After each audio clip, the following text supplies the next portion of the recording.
தந்தை, மகன், தூய ஆவியின் பெயராலே ஆமென். திருவெளிப்பாடு 7:14. இவர்கள் கொடிய வேதனையிலிருந்து மீண்டவர்கள், தங்களின் தொங்கலாடைகளை ஆட்டுக்குட்டியின் இரத்தத்தில் துவைத்து வெண்மையாக்கிக் கொண்டவர்கள். அன்பார்ந்தவர்களே, புனிதர்கள் எப்படிப்பட்டவர்களாக இருக்கிறார்கள்? அவர்கள் தங்கள் வாழ்வை ஆண்டவருக்கென்று முற்றிலுமாய் அர்ப்பணித்தவர்கள். ஆட்டுக்குட்டியின் இரத்தத்தில் தங்களுடைய மேலாடைகளை துவைத்தவர்கள், துவைத்து தூய்மைப்படுத்தினவர்கள். ஆண்டவருடைய இரத்தத்தோடு தங்களின் வாழ்வை இணைத்து கொண்டவர்கள், தங்களின் வாழ்வை பரிசுத்தமாய் மாற்றினவர்கள். அப்படிப்பட்டவர்கள்தான் புனிதர்கள். ஆண்டவர் புனிதர்களினாலே மாட்சிப்படுத்தப்படுகிறார்.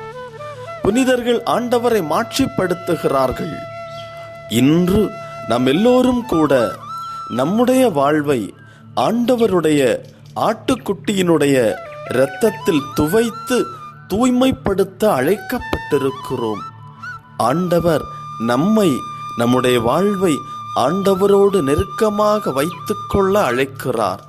இன்று அனைத்து புனிதர்களுடைய திருவிழாவை கொண்டாடுகிற இன்று எல்லா புனிதர்களும் நமக்கு முன்மாதிரியாக இருக்கிறார்கள்.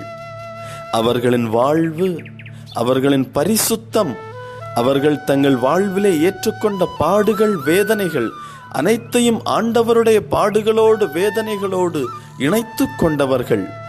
ஆண்டவரின் பரிசுத்த இரத்தத்தோடு தங்களின் வாழ்வை இணைத்து கொண்டவர்கள். இப்படிப்பட்ட புனிதர்கள் நமக்கு முன்மாதிரியாக இருக்கின்ற பொழுது நம்முடைய வாழ்வு அவர்களைப் போன்று பரிசுத்தமானதாக ஆண்டவரோடு இணைக்கப்பட்டிருக்கும் என்றால், நாமும் ஆண்டவருடைய அரியணைக்கு முன்பாக வெண்ணாடை அணிந்து கொண்டு, குருத்தோலைகளை ஏந்தி கொண்டு, நீண்ட தொங்கலாடைகளை கொண்டு அரியணைக்கு முன்பாக புதிய இஸ்ரவேலாக மாற்றப்பட்டு விண்ணகத்திற்குள்ளாக நுழையக்கூடியவர்களாக இருப்போம். நம் வாழ்வை அர்ப்பணிப்போம். ஜெபம். ஆண்டவரே, என்னை உமக்கு அர்ப்பணிக்கிறேன்.